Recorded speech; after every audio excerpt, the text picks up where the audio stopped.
EVM के समर्थन में सबसे ज्यादा भारतीय जनता पार्टी। हम लोग 140 करोड़ लोग जो है अपने घर के बाहर ईवीएम बैन करो की पर्ची लेकर खड़े हो जाए। बैलेट पेपर में यह संभावना होती है कि हम गलतियों को रोक सकते हैं, गलतियों को पकड़ सकते हैं। ईवीएम के मसले पर भी चाहिए सुप्रीम कोर्ट ऑफ इंडिया को कि वो कड़ा एक्शन ले, ईवीएम को बैन कराए। 10 साल में सरकार के खिलाफ कोई भी फैसला सुप्रीम कोर्ट का छोटी टिप्पणी भी नहीं आई। पहली बार हम लोग सरकार सुप्रीम कोर्ट को इस नजरिए, सम्मानजनक नजरिए से इस मामले में देख रहे हैं। ईवीएम समझिए कि ये वोट देने की आजादी हमारे लोगों, हमारे देश में शहीदों ने अपनी शहादत से हासिल की है। सटीक खबरों का सीधा असर। आप देख रहे हैं एनसीआर समाचार।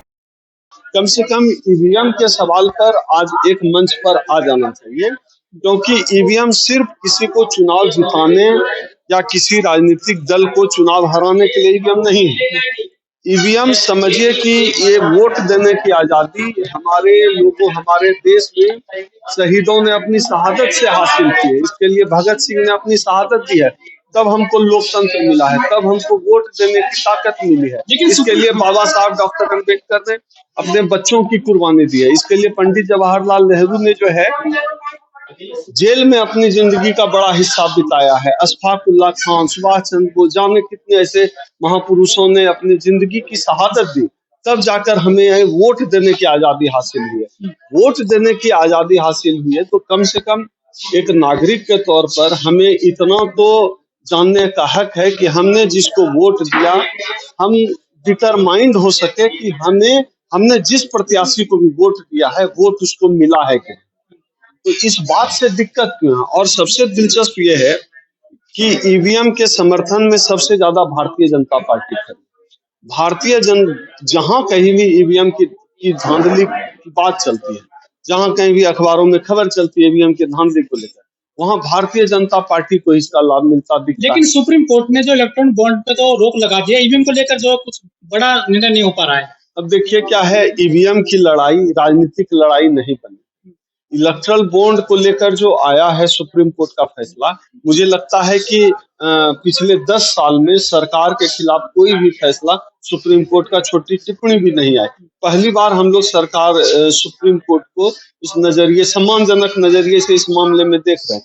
नहीं तो जो इलेक्शन कमीशन ऑफ इंडिया का रोल है, वो रोल आप देख लीजिए, वो भारतीय जनता पार्टी चंडीगढ़ वाले मामले में जिताने वाला सुप्रीम कोर्ट ने चंडीगढ़ में जो बिल्कुल, ये कुछ एक जो है घटनाएं हैं, वो तो समझिए कि सीसीटीवी कैमरे की वजह से हो गया, क्लियर हो गया, चीजें आ गई, सुप्रीम कोर्ट सामने आ गया। नहीं तो जो भूमिका है तमाम संवैधानिक संगठनों की, उस भूमिका से देश की जनता तो कम से कम नहीं संतुष्ट है। ईवीएम के मसले पर भी चाहिए सुप्रीम कोर्ट ऑफ इंडिया को कि वो कड़ा एक्शन ले, ईवीएम को बैन कराए। लेकिन सबसे ज्यादा जरूरी ईवीएम के मसले पर लड़ाई को है, इस लड़ाई को राजनीतिक लड़ाई बनाई जाए। किसी भी लड़ाई में राहुल गांधी बाहर का चक्कर लगा रहे हैं, लेकिन ईवीएम पे नहीं बोल रहे। नहीं, इंडिया गठबंधन में तो पिछले दिनों जो है राहुल गांधी ने उसमें बोला ही है। इंडिया गठबंधन में चर्चा हुई है, ईवीएम पर गंभीर चर्चा हुई है, पिछला वाला जो मीटिंग हुआ था। तो अब राहुल गांधी क्या बोलेंगे, राहुल गांधी को तय करने दीजिए, हम और आप क्यों तय करने चले। हम लोग एक नागरिक के तौर पर, जनता के तौर पर, संविधान को प्रेम करने वाले लोगों के तौर पर हम लोग अपनी भूमिका निभाते हैं। लेकिन चुनाव में भी धांधली देखी गई ना, बैलेट पेपर चुनाव को लेकर कैसे रोकेंगे? बैलेट पेपर में धांधली हो रही है, ईवीएम में भी धांधली हो रही है। कम से कम बैलेट पेपर की धांधली पता तो चली, दिख तो गई। ईवीएम से होती तो हम कैसे देख लेते। तो बैलेट पेपर में यह संभावना होती है कि हम गलतियों को रोक सकते हैं, गलतियों को पकड़ सकते हैं।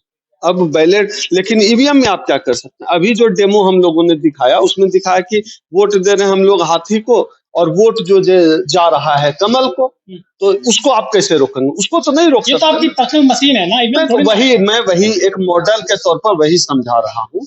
अगर हम मैनिपुलेट कर सकते हैं, मशीन बनाकर खुद अपने स्तर पे मैनिपुलेट करके दिखा सकते हैं कि ऐसे मैनिपुलेशन हो सकता है, तो आप समझिए कि इस दुनिया की सबसे बड़ी सरकारों में भारत सरकार आती है। क्या उसके पास संसाधन की कमी है सरकार? लेकिन आप 22 तारीख को कर रहे हैं आंदोलन, उसके बाद फिर 25 को होना है, आप एक साथ क्यों नहीं कर रहे हैं आंदोलन ईवीएम को लेकर? ये देश बहुत बड़ा है। एक अरब एकजुट क्यों नहीं हो पा रहे हैं? 1 अरब 40 करोड़ लोगों का देश है। पूरे देश में आप तो 22-25 ही बोल रहे हैं। हर दिन, हर घर, हर चौक और चौराहे पर होगा आंदोलन। ये कोई छोटा देश नहीं है। ये बांट और दिया क्या आपको? तमाम संगठन, अलग अलग संगठन, जो लोग भी असंतुष्ट हैं, सब कर रहे हैं। सब करें। मैं तो चाहता हूं, अभी तो 2 ही की बात बता रहे हैं, पूरे देश में संगठनों 140 करोड़ लोग जो है अपने घर के बाहर ईवीएम बैन करो की पर्ची लेकर खड़े हो सब जाएं। काम करे, सुप्रीम कोर्ट के वकील कर रहे हैं, उदित राज जी कर रहे हैं, बाकी सब तो अपने घरों से निकलने को तैयार यही नहीं बात है। मैं भी कह रहा हूँ कि सब लोग करें। सुप्रीम कोर्ट के वकील उस दिन रहेंगे, महमूद प्राचा भी 22 को रहेंगे, वामन मेश्राम लगातार ईवीएम के खिलाफ लड़ाई छेड़े हुए हैं, वामन मेश्राम भी रहेंगे, पूरे संगठन के साथ रहेंगे, पूरे देश चुनाव आयोग के ऊपर कैसे बैठेगी का। और सर? हमारा जो संगठन है परिसंघ, संगठन परिसंघ भी पूरी ताकत मुस्तैदी से रहेगा। इसके अलावा तमाम राजनीतिक दल, ये लगता है कि जो अलग अलग जगह पर भी जो लोग अलग अलग संगठन के लोग भी काम कर रहे हैं, हमारे यहाँ देखिए लिखा हुआ ईवीएम हटाओ मोर्चा आयोजक में, तो जो भी ईवीएम हटाने की बात करता आए हमारे साथ में, राजेंद्र पाल गौतम जी भी हमारे साथ है। हमने तमाम लोगों के लिए खुला रखा है कि इस आंदोलन का सभी हिस्सा बने। ईवीएम की लड़ाई किसी ओम सुधा की लड़ाई नहीं है। ईवीएम हटाने की लड़ाई पूरे देश को बचाने की लड़ाई है, संविधान बचाने की लड़ाई है। ईवीएम के खिलाफ सब मिलकर लड़े ना। हमने तो कहा की घोषणा हो जाएगी, इसीलिए तो अभी आप देखें ना, एकजुट तो हो नहीं पा रहे हैं आप लोग। सिर्फ एक ही रास्ता है, जनता की ताकत और राजनीतिक दल की ताकत। हम लोग उसी के लिए कोशिश कर रहे हैं कि जनता ईवीएम के खिलाफ आए, आ भी रही है। हमने देखा पिछले 31 जनवरी को जब बम सेप का था, कितने लोग आए।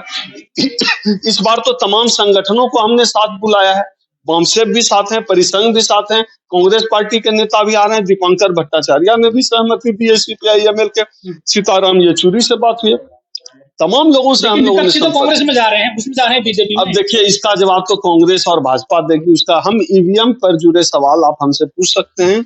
22 तारीख को आंदोलन है, 22 तारीख को बड़ा आंदोलन जाएंगे आप? 22 तारीख बिल्कुल जाएंगे। 22 फरवरी को सुबह 10 बजे जंतर मंतर पर बड़ा आंदोलन है। 22-25 के बाद और आंदोलन होंगे, 25 के बाद भी करेंगे, अगले महीने भी करेंगे, करते रहेंगे हम लोग अपना दम लगाकर।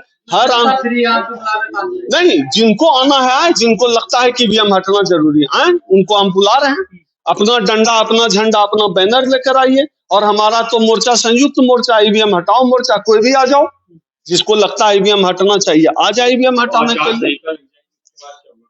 हम लोग तो लड़ाई लड़ रहे हैं ना, हम लोग चुनाव आयोग तो है नहीं, न सरकार में है। हम प्रेशर ग्रुप के तरह काम कर सकते हैं, हम जनता की आवाज बन सकते हैं। चुनाव आयोग सुप्रीम कोर्ट क्यों जा रहे हैं आप? बिल्कुल सुप्रीम कोर्ट कौन नहीं जा रहा है। सुप्रीम कोर्ट ने कहा है कि अब 15 मार्च को सुनवाई होगी, तो सुप्रीम कोर्ट की भी तो भूमिका उसी तरह की है। मतलब जब जो है मॉडल कोड ऑफ कंडक्ट लागू हो जाएगा, उसके बाद सुप्रीम कोर्ट सुनवाई करेगी। तो सब तमाम संवैधानिक संस्थाओं को जिस तरह से एजेंसियों को गुलाम बनाया गया है, सरकार मैनिपुलेट कर रही है, न किसी से छुपा हुआ नहीं।